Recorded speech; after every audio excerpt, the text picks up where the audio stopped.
In this video, we will continue working towards being able to solve systems of linear equations with infinitely many solutions using Gaussian elimination.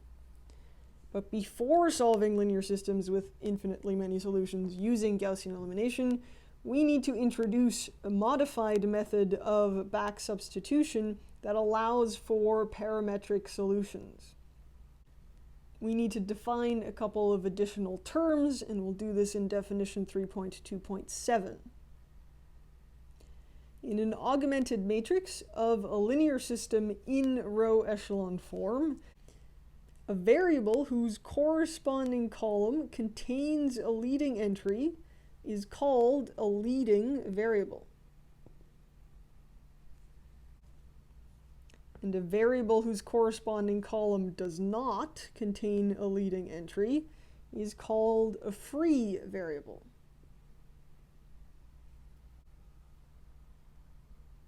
Next, we look at this method, back substitution for parametric solutions. Given an augmented matrix in row echelon form, we can solve its corresponding linear system as follows. Step 1 is to write the system of linear equations that corresponds to the augmented matrix in row echelon form.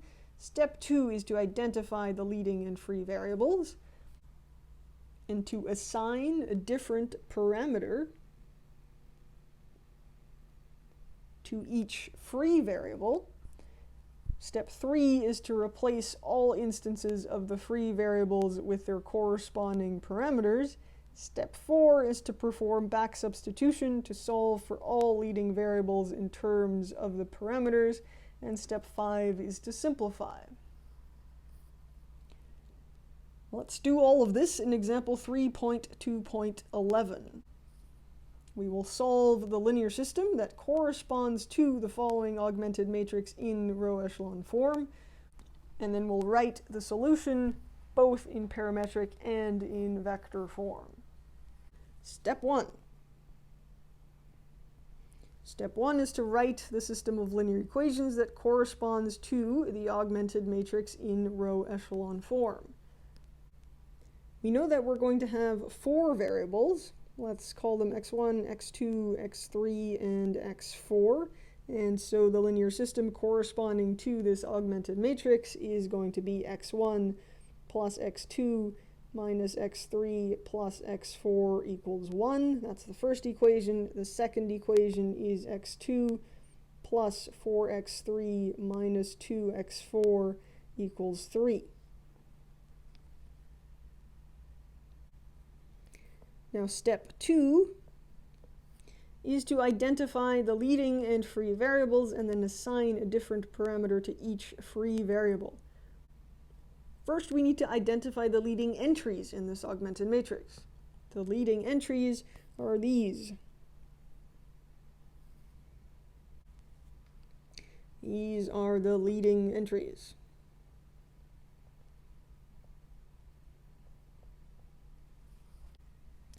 The leading variables are the variables whose corresponding column contain a leading entry.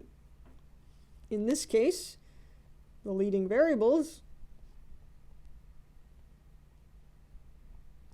are x1 and x2.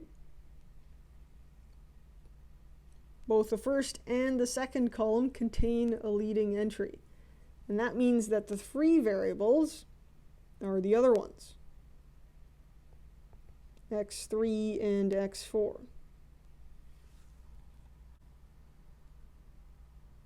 Now, still in step 2, we assign a different parameter to each free variable. So we're going to set x3 to be equal to s and x4 to be equal to t for any s and t in the set of real numbers. Step 3 is to replace all instances of the free variables with their corresponding parameters. So we're going to take the linear system that we had in step 1 and replace x3 with s and x4 with t. So we have x1 plus x2 minus s plus t equals 1, and x2 plus 4s minus 2t equals 3. Now in step 4, we'll perform back substitution to solve for all leading variables in terms of the parameters. So we're going to start with the second equation. We have x2 equals 3 minus 4s plus 2t. We've successfully solved for x2. Then in equation 1, we have x1 plus x2, but we now know that x2 is 3 minus 4s plus 2t. Then we still have minus s plus t equals 1. Let's solve for x1. We have that x1 is equal to 1 minus 3 plus 4s minus 2t plus s minus t. So we've successfully solved for x1 as well. However, we can still simplify the expression that we have for x1, and that's actually step 5. We'll simplify the expression we have for x1.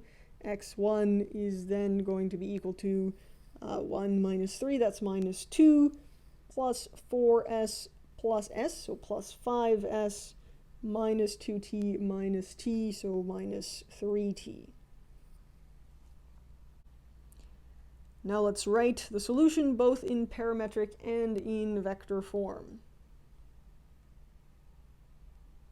So we'll start with parametric form.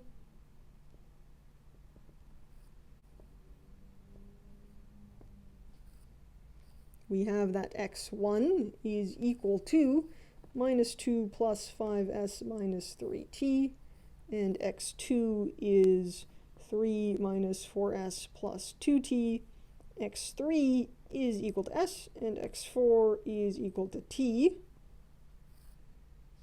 for any s and t in R.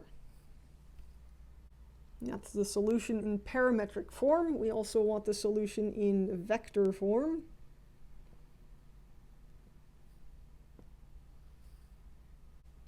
So we have x1, x2, x3, x4.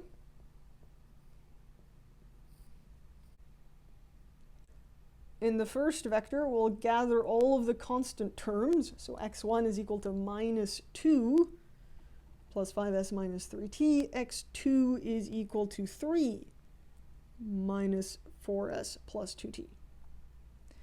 And x3 and x4 do not have any constant terms.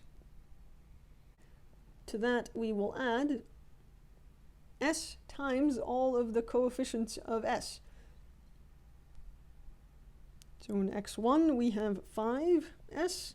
In x2, we have minus 4s. In x3, we have 1 times s. And in x4, we do not have any s terms. Finally, we have then the vector of coefficients of t, which will be minus 3, 2, 0, 1.